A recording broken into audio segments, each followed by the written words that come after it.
channel Ngulik Horor.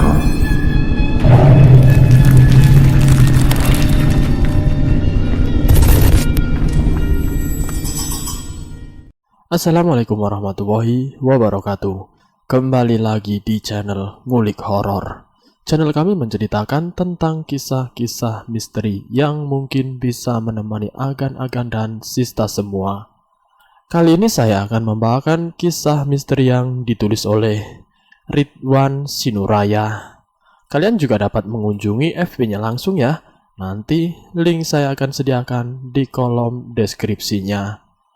Yuk, daripada kita lama-lama, langsung saja kita simak ceritanya.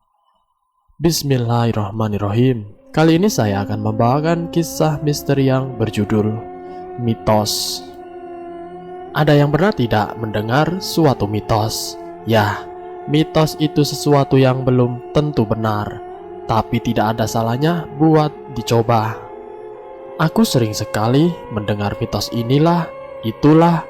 Katanya kalau kita ngelakuin ini di tempat ini bisa beginilah, begitulah. Ya, pada akhirnya aku mencoba mitos-mitos itu untuk membuktikan benar apa enggak. Aku mengenal seorang wanita bernama Dewi. Dia berasal dari kota A, dan waktu itu dia sempat bekerja di Batam. Aku mengenalnya saat pesawat yang mau aku dan Dewi tumpangi delay. Ya, itu pertemuan yang tidak sengaja. Aku duduk di suatu baris kursi yang sama dengan Dewi. Kami sedang menunggu keberangkatan kami, dan si Dewi selalu memperhatikan mata kalung yang kupakai. Aku awalnya tidak peduli, tapi setelah beberapa lama aku merasa risih karena dia masih saja terus memandangi mata kalungku dan sesekali menatap mataku seperti ada yang ingin dia tanyakan. Dan tidak lama Dewi mulai membuka pembicaraan. Dia menjulurkan tangannya ke arahku, tapi aku tidak membalasnya. Dan kemudian, "Hai, kenalin, aku Dewi. BTW mata kalung kamu bagus juga ya. Belinya di mana?" Tanya Dewi yang membuat aku sedikit kaget, karena seperti sok asik gitu pikirku. Iya, salam kenal juga Dewi. Aku Ridwan. Nggak beli kok. Ini dari omku dulu. Hehe, jawabku. "Kamu suka hal-hal mistis ya?" Tanya Dewi lagi. "Ya enggak lah, aku cuma iseng-iseng aja kok pakai ini. Emangnya ada apa sih? Kok kayaknya aneh banget lihat aku pakai kalung?" Jawabku lagi. "Ya enggak apa-apa sih. Cuma kalau di kampungku, kalung yang kamu pakai itu pasti ada isinya." Tanya Dewi menjelaskan. Enggak, ini cuma kalung biasa kok, dan tidak punya isi apa-apa. Jawabku lagi. "Terus kenapa pas aku ngelihat kamu kayak ada yang beda ya? Kayak ada sesuatu yang beda aja dari orang-orang lain?" Balasnya. Aku jelasin ya, ini kalung biasa dan tidak berisi apapun. Dan aku sama dengan semua orang pada umumnya kok. Jadi yang sebenarnya aneh itu aku apa kamu? Jawabku menjelaskan. Tapi udah, jangan bahas kalung lagi ah. Kalau mau ambil aja nih. Aku melepas kalungku dan meletakkannya di telapak tangan Dewi. "Ini seriusan?" tanya Dewi. "Ya, ambil aja. Anggap aja itu hadiah perkenalan," jawabku. Tidak lama terdengar pemberitahuan bahwa pesawat yang akan aku tumpangi akan segera berangkat dan penumpang diminta untuk segera naik. Aku dan Dewi langsung berjalan memasuki pesawat, dan selama perjalanan kami tidak pernah berkomunikasi lagi. Tetapi sesekali aku memperhatikan Dewi yang masih sibuk memperhatikan kalung pemberianku itu. Dan akhirnya aku sampai di kota tujuanku itu. Aku langsung turun dari pesawat dan mencari temanku yang katanya sudah dari tadi menungguku di bandara. Dan ternyata benar, dia sudah menungguku cukup lama, sampai terlihat sangat lelah, karena memang dia belum ada tidur karena bekerja malam. Aku sempat bertemu Dewi lagi di perkarangan parkir bandara itu, dan dia menyelipkan sepotong kertas ke saku bajuku. Dan ternyata kertas itu berisi nomor teleponnya Dewi. Singkat cerita, aku sampai di sebuah kamar kos. Kamar kos ini hanya berjarak beberapa meter dari rumah temanku itu. Oh ya, nama temanku itu adalah Nadine. Dia yang menjemputku di bandara tadi. Dan setelah selesai membersihkan kos itu, aku langsung teringat dengan nomor telepon yang dikasih Dewi tadi. Dan aku mencoba untuk menelponnya. Berulang kali aku telepon tapi tidak ada jawaban. Dan akhirnya aku memutuskan untuk istirahat saja dulu. Malam pun tiba. Kira-kira sekitar jam 8 malam Dewi meneleponku. Kami pun mengobrol. Dan tiba-tiba Dewi bertanya, kalau boleh tahu apa tujuanmu kesini? Mau nyari kerja ya? Tanya Dewi. Nggak nyari kerja sih, cuma mau liburan saja, jawabku. Terus sudah tahu mau liburan kemana? Tanya Dewi lagi. Belum tahu nih, masih bingung. Soalnya aku kesini tuh ke tempat temanku, namanya Nadine, yang tadi siang menjemputku di bandara. Jawabku setengah bingung. Kalau begitu, gimana kalau kamu ikut aku aja? Aku mau liburan ke pantai, ajak Dewi. Maaf nih, tapi aku gak suka ke pantai. Aku kesini mau nyari liburan yang sedikit ekstrim. Ada tidak? Jawabku bertanya. Nah, benar kan kecurigaanku? Dari awal aku ketemu kamu, aku sudah yakin kamu pasti suka hal yang mistis. Tanya Dewi meyakinkan. Ya bukan suka sih, cuma penasaran saja kok. BTW, kamu tahu tidak di mana tempat yang bagus buat ngecamp? Tanyaku pada Dewi. Tahu sih, tapi aku tidak berani ikut Jawab Dewi sedikit takut. Aku cuma nanya kok, tidak mengajak kamu buat ikut. Besok kita ketemu ya. Aku akan ajak kamu ke rumah kakekku, biar kamu tahu kalau aku tidak bohong. Aku yakin kamu itu punya pegangan kan? Jujur aja deh. Tanya Dewi penasaran. Terserah kamu saja Dewi, tapi besok aku ke tempatmu ajak Nadine temanku ya. Gak apa-apa kan? Balasku. Kenapa tidak sendiri saja? Tanya Dewi. Aku kan mau ngecamp sama Nadine. Dia walaupun cewek tapi pemberani tuh. Jawabku. Ya deh. Singkat cerita, hari pun telah berganti. Aku dan Nadine bersiap ke lokasi yang diberikan Dewi. Ternyata itu adalah sebuah perkampungan kecil. Dan kira-kira kami berdua menempuh 3 jam perjalanan baru sampai di kampung itu. Setelah sampai, kami pun akhirnya bertemu dengan Dewi. Dan dia langsung mengajak kami ke rumah. Sepasang kakek dan nenek yang sudah cukup tua.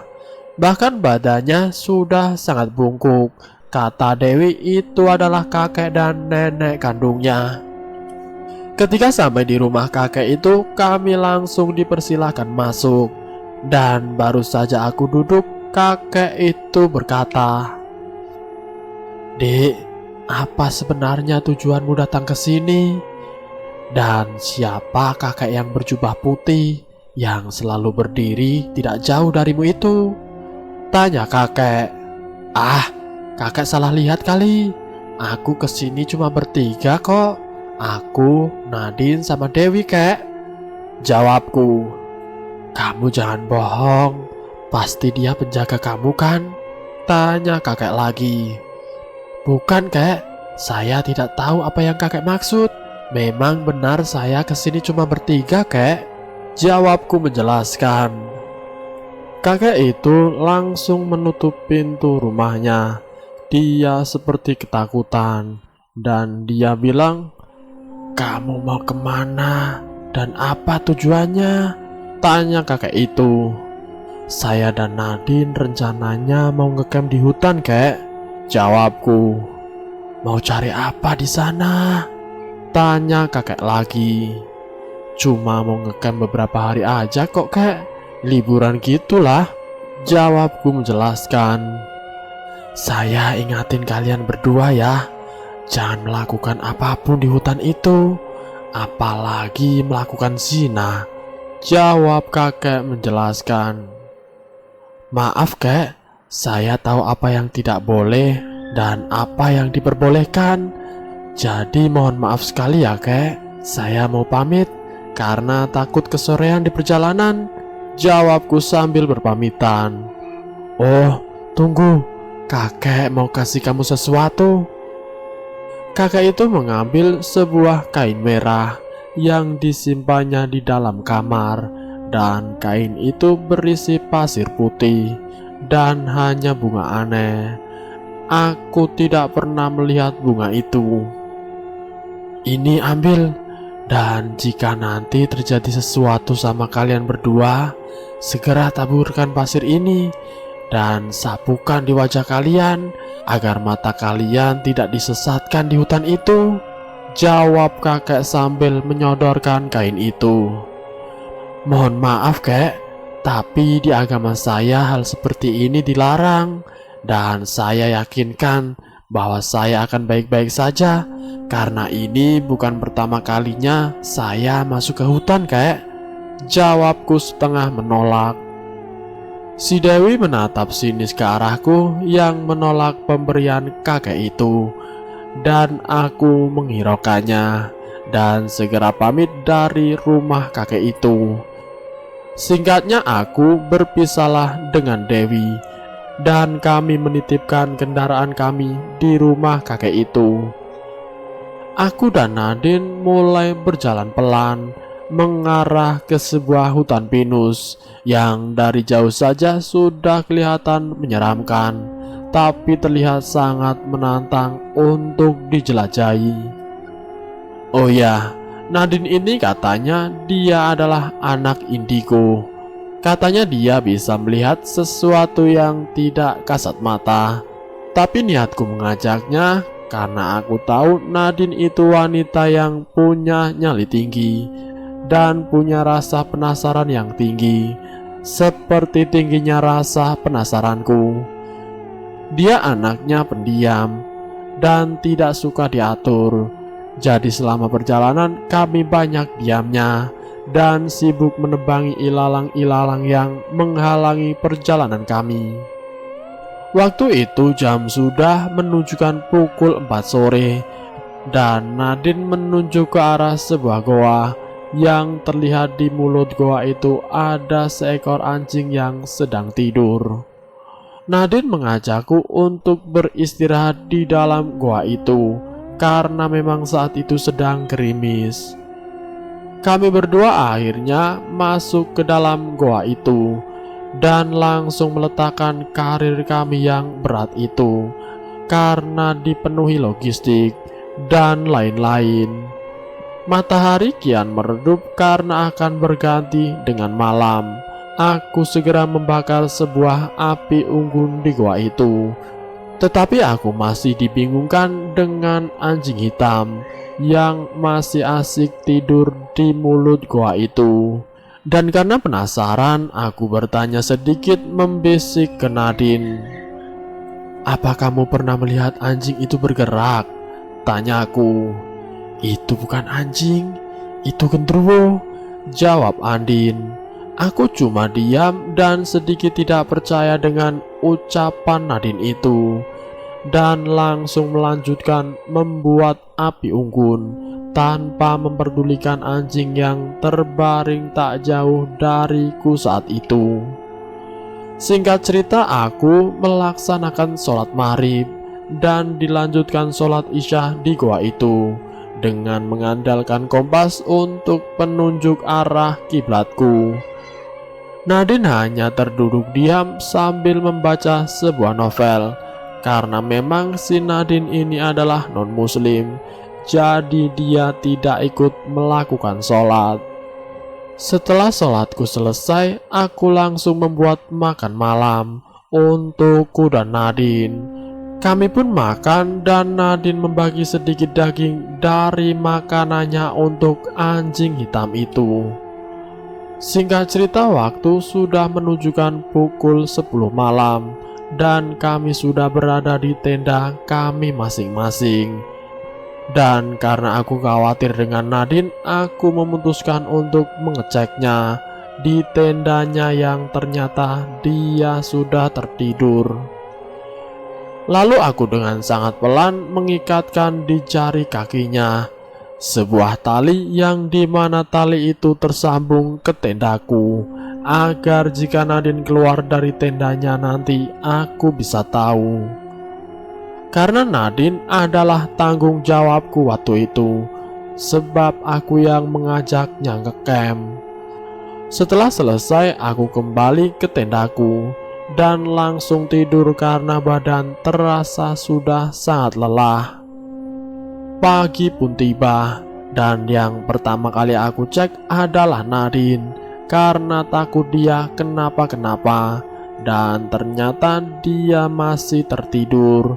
Aku langsung memasak air untuk membuat kopi sebagai penghangat badan. Dan saat itu aku masih melihat anjing hitam itu berada di mulut goa dengan posisi yang sama, tidak berubah sedikit pun. Matahari semakin terang, tetapi Nadine masih juga belum bangun. Dan setelah ku cek ternyata bibirnya sudah membiru dan badannya sangat dingin. Dan saat itu aku yakin Nadine terkena hipotermia karena memang seluruh badannya seperti membeku.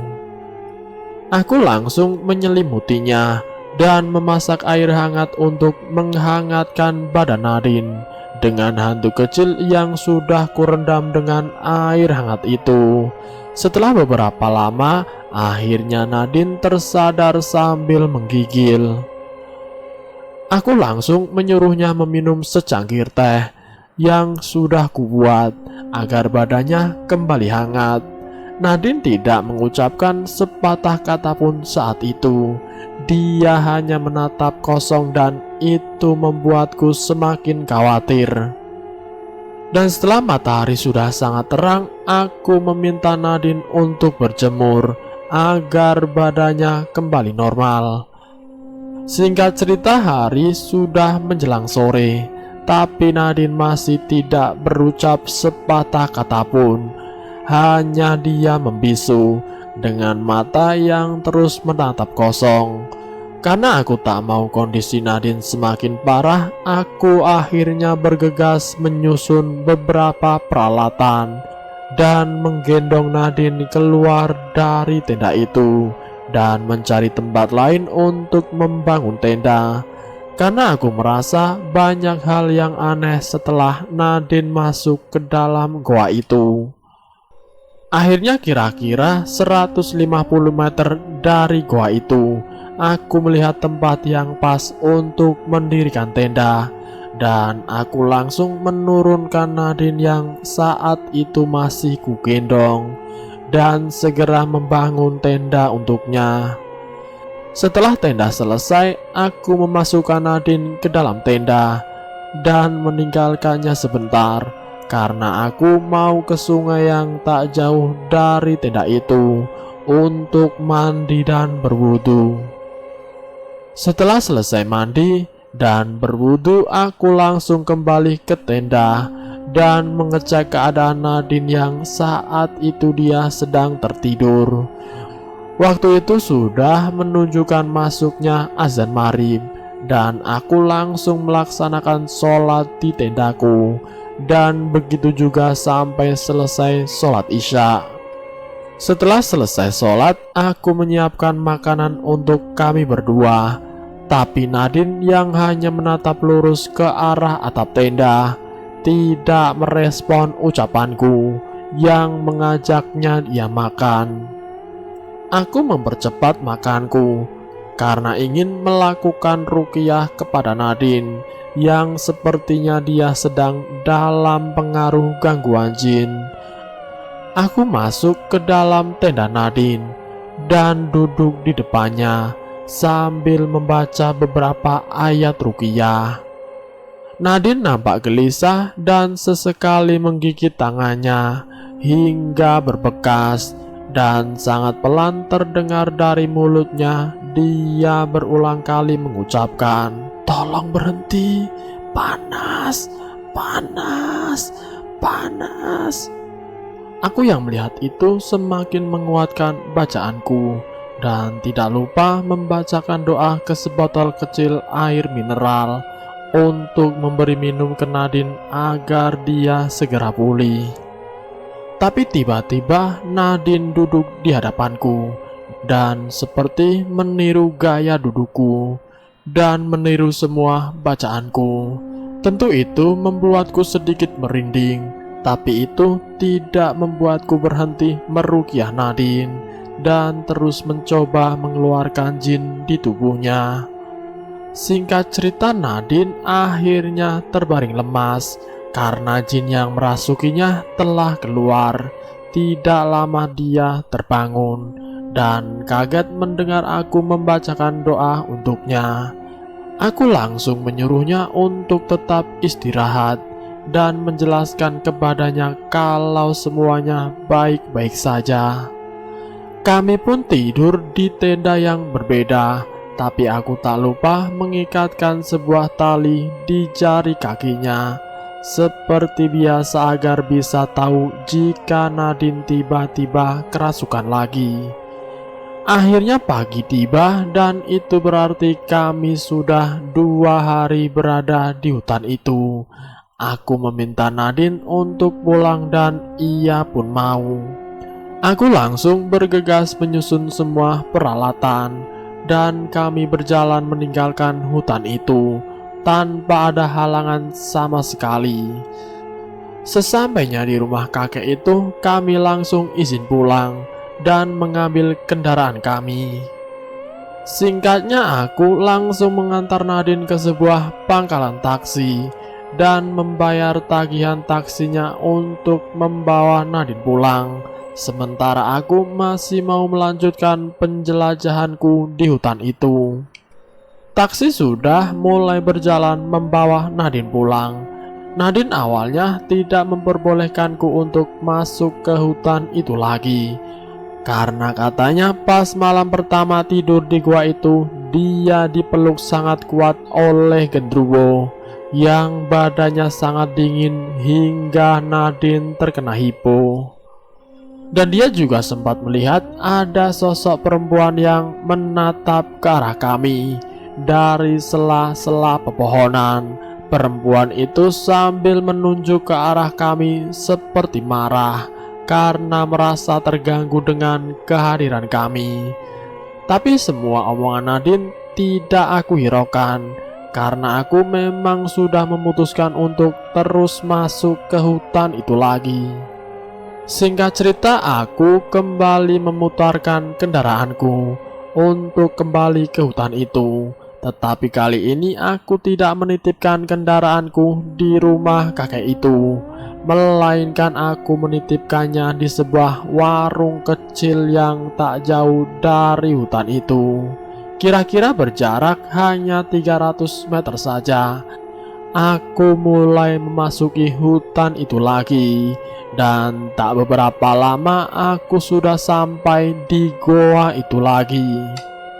Aku masuk ke dalamnya karena aku mau mengambil beberapa peralatanku yang tertinggal di dalam goa itu. Tapi kali ini aku melihat anjing itu sedang terduduk di mulut goa sambil menjulurkan lidahnya seperti kehausan. Setelah semua barang sudah kuambil, aku kembali keluar dari goa itu dan menuangkan air mineral di sebuah wadah bekas untuk anjing itu. Tapi dia tak mau meminumnya. Anjing itu pun tidak mengeluarkan suara apapun Hanya matanya yang tak berkedip melihat ke arahku. Tapi saat itu aku tidak terlalu memperdulikannya dan tetap melanjutkan perjalananku untuk masuk lebih dalam ke hutan itu. Kira-kira sekitar jam 4 sore aku sudah membangun sebuah tenda di tanah yang lumayan lapang. Di sekitar tendaku ditumbuhi oleh pohon-pohon besar yang sudah kelihatan sangat tua. Aku memutuskan untuk memasak dan beristirahat karena rencananya malam itu aku akan mulai membuktikan beberapa mitos yang sering kudengar dari orang-orang. Singkat cerita, aku sedang tertidur pulas di tenda itu, dikagetkan dengan lolongan anjing yang suaranya seperti sangat dekat dari tendaku. Aku langsung mengecek keluar dan melihat anjing hitam kemarin yang di goa itu menggonggong ke arahku sangat kuat. Tapi aku tetap peduli dengan anjing itu karena aku tahu dia itu sebenarnya bukan anjing sungguhan, melainkan jelmaan jin di hutan itu. Sekitar 30 menit kemudian aku mulai berkemas karena aku akan memulai perjalananku tepat di jam 12 malam. Aku mulai menghidupkan lampu sorotku ke segala arah untuk memastikan aman dari hewan buas. Dan setelah dirasa aman, aku langsung berjalan untuk lebih dalam lagi memasuki hutan itu. Singkatnya, sampailah aku di sebuah tempat yang sangat berkabut dan sangat terasa hawa angkernya. Aku memutuskan untuk membuktikan mitos itu di tempat itu karena waktu itu jam sudah mau menunjukkan pukul 1 malam. Mitos yang pertama adalah membakar sate burung gagak.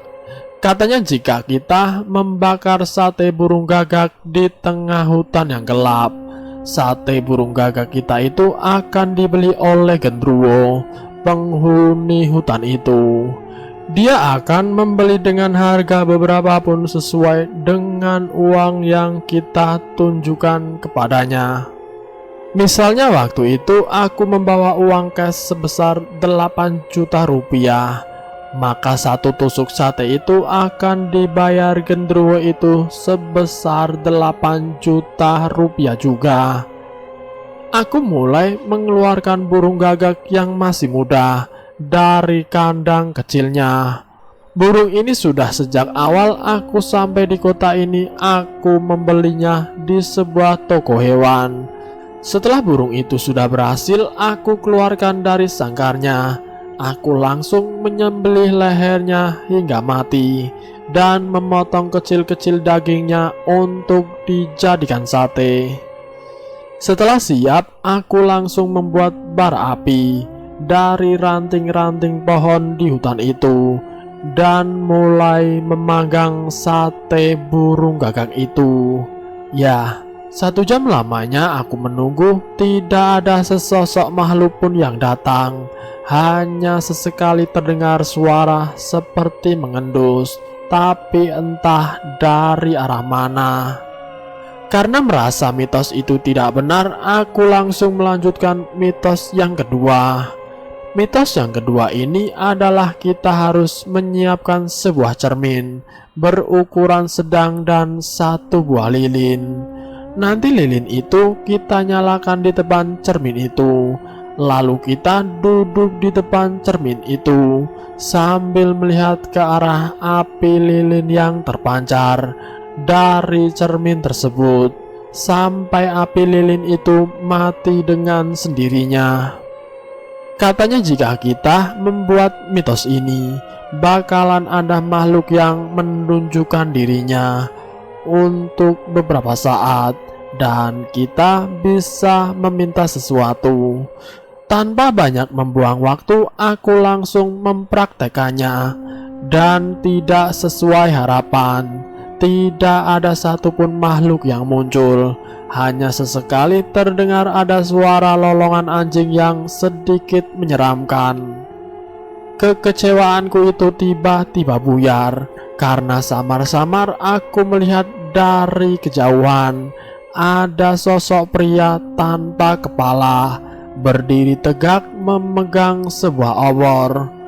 Aku lama memperhatikannya dan rasa khawatir di hati mulai terasa saat dia sengaja mematikan obornya. Sepertinya agar aku tidak bisa melihatnya lagi. Saat itu aku mencoba untuk perlahan mundur ke arah jalan keluar dari hutan itu, karena lampu sorotku kian meredup karena baterainya sudah melemah.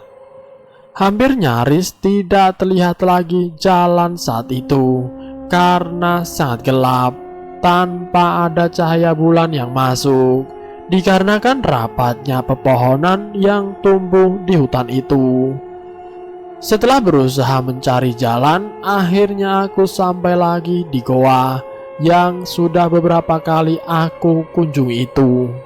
Dan di sana masih ada seekor anjing yang duduk tepat di tengah mulut goa itu, seperti melarang siapapun untuk masuk. Tapi karena nafasku sudah terengah-engah, aku tidak peduli lagi dengan anjing yang selalu menatapku itu dan menerobos masuk ke dalam goa itu untuk beristirahat sampai esok pagi. Setelah menenangkan diri, aku mulai membangun tenda untuk melakukan sholat subuh karena memang sudah waktunya. Setelah selesai, aku berbaring di dalam tenda itu sambil memejamkan mata. Tapi aku tidak berhasil tidur karena mendengar suara nafas yang berat dari belakang tendaku. Tapi saat itu aku mencoba untuk menguatkan diri sendiri dan mengecek keluar, tapi tidak ada apapun selain anjing itu. Aku merasa saat itu kondisiku terancam karena banyak sekali gangguan yang terjadi, dan aku memutuskan untuk menyudahi menjelajahi hutan itu dan bersiap untuk keluar dari hutan itu pagi itu juga. Setelah selesai sarapan dan beres-beres perlengkapan, aku mulai berjalan menuju arah keluar dari hutan itu. Ketika perjalanan pulang, tidak ada halangan sama sekali saat itu, dan akhirnya aku sudah sampai lagi di daerah yang sudah kelihatan rumah-rumah warga di sana. Setelah aku keluar dari hutan itu, tidak ada halangan sama sekali saat itu, dan akhirnya aku sudah sampai lagi di daerah yang sudah kelihatan rumah-rumah warga di sana. Karena merasa lelah, aku duduk sejenak di sebuah batu yang besar yang berada di luar hutan itu. Aku memandangi hutan itu dan dalam hati berjanji tidak akan pernah masuk lagi ke dalam sana, karena tempat itu terlalu mengerikan menurutku dan cukup membuat nyaliku betul-betul ciut. Setelah merasa cukup istirahat, aku kembali berjalan menuju tempat aku menitipkan kendaraan, dan ibu-ibu pemilik warung itu sempat kaget melihat kondisiku yang sudah sangat lelah, dan ada sedikit goresan di wajahku karena terkena ranting pohon yang tidak terlihat karena lampu senterku sudah sangat redup kemarin malam. Singkatnya, aku langsung memberikan uang sebagai ucapan terima kasih kepada ibu-ibu itu karena sudah dibolehkan menitipkan kendaraan di sana. Walaupun ibu itu hanya terlihat bengong ke arahku yang sudah sangat lelah, aku langsung pamit pulang dan selesai. Itulah kisah misteri yang berjudul Mitos. Kisah ini tidak untuk ditiru ya, karena sang narasumber itu bukan berarti sudah melakukan syirik, tetapi narasumber hanya ingin mencari tahu kebenaran tentang mitos itu. Saya pribadi mohon maaf jika penyampaiannya kurang berkenan di hati pemirsa. Terima kasih sudah mampir di channel kami. Jika kalian tertarik dengan video kami, silahkan tekan tombol like, share, dan komen. Tekan subscribe untuk mengikuti video kami selanjutnya. Wassalamualaikum warahmatullahi wabarakatuh.